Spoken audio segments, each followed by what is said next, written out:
بسم اللہ الرحمن الرحیم الصلاۃ والسلام علی سیدی یا رسول اللہ وعلی آلہ و اصحابہ سیدی یا حبیب اللہ الصلاۃ والسلام علی سیدی یا نور اللہ وعلی آلہ و اصحابہ سیدی مرشد یا رحمت للعالمین۔ بسم اللہ الرحمن الرحیم۔ مولا اپنے خطبے میں فرماتے ہیں کہ شبہ تو شبہ اس لیے کہا جاتا ہے کہ وہ حد سے شباہت رکھتا ہے، تو جو دوستان خدا ہوتے ہیں ان کے لیے شبہات کے اندھیروں میں یقین اجالتا اور ہدایت سمت رہنما کا کام دیتی ہے، اور جو دشمنان خدا ہیں میں وہ ان شبہات میں گمراہی کی دعوت و تبلیغ کرتے ہیں، اور توری و بے بصری ان کی رہبر ہوتی ہے۔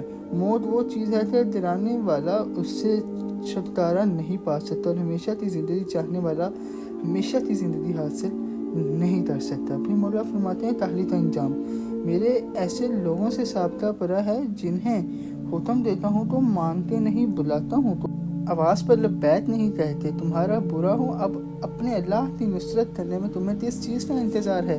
کیا دین تمہیں ایک جگہ اکٹھا نہیں کرتا اور غیرت و حمیت تمہیں جوش میں نہیں لاتی؟ میں تم میں کھڑا ہو کر چلاتا ہوں اور مدد کے لیے پکارتا ہوں، لیکن تم نہ میری کوئی بات سنتے ہو نہ میرا کوئی حکم مانتے ہو، یہاں تک کہ ان نافرمانیوں کے برے نتائج کھل کر سامنے آ جائیں۔ نہ تمہارے ذریعے خون کا بدلہ لیا جا سکتا ہے، نہ کسی مقصد تک پہنچا جا سکتا ہے۔ میں نے تم کو تمہارے ہی بھائیوں کی مدد کے لیے پکارا تھا، مگر تم اس اونٹ کی طرح بلبلانے لگے جس کی ناف میں درد ہو رہا ہو، اور اس لاغرو کمزور شتر کی طرح ڈھیلے پڑ گئے جس کی پیٹھ زخمی ہو۔ پھر میرے پاس تم لوگ کی ایک چھوٹی متنزل و کمزور فوج آئی، اس عالم میں کہ گویا اسے اس کی نظروں کے سامنے کی طرف دھکیلا جا رہا ہے۔ کلمہ حق کا غلط استعمال۔ مولا فرماتے ہیں جب آپ نے خارج تک کو لا حکم اللہ ہی کے لیے مخصوص ہے سنا تو فرمایا یہ جملہ تو صحیح ہے، مگر جو مطلب وہ لیتے ہیں وہ غلط ہیں۔ ہاں بے شک حکم اللہ ہی کے لیے مخصوص ہے، مگر یہ لوگ تو یہ کہنا چاہتے ہیں کہ حکومت بھی اللہ کے علاوہ کسی کی نہیں ہو سکتی، حالانکہ لوگوں کے لیے ایک حاکم کا ہونا ضروری ہے، خواہ وہ اچھا ہو یا برا۔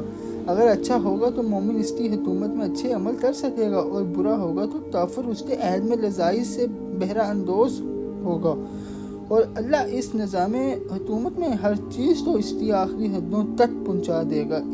اسی حاکم کی وجہ سے مال خراج و غنیمت جمع ہوتا ہے، دشمن سے لڑا جاتا ہے، رستے پرامن رہتے ہیں، اور قوی سے کمزور کا حق دلایا جاتا ہے، یہاں تک کہ نیک حاکم راحت پائے اور برے حاکم کے مرنے یا معزول ہونے سے دوسروں کو راحت پہنچے۔ ایک دوسری روایت میں اس طرح ہے کہ جب اپنے تحکیم کے سلسلے میں ان کا قول سنا تو فرمایا کہ میں تمہارے بارے میں حکم خدا ہی کا منتظر ہوں۔ پھر فرمایا کہ اگر حکومت نیک ہو تو اس میں متقی و پرہیزگار اچھے عمل کرتا ہے، اور بری حکومت ہو تو اس میں بدبخت لوگ جی بھر کے لطف اندوز ہوتے ہیں، یہاں تک کہ ان کا زمانہ ختم ہو جائے اور موت انہیں پالے۔ میرے سے اللہ اپنے پیارے رسول کے صدقے ہم پر اپنا فضل اور اپنا کرم فرمائے۔ تاج تاریخ ختم نبوت زندہ باد، پاکستان پائندہ باد۔ اللہ حافظ۔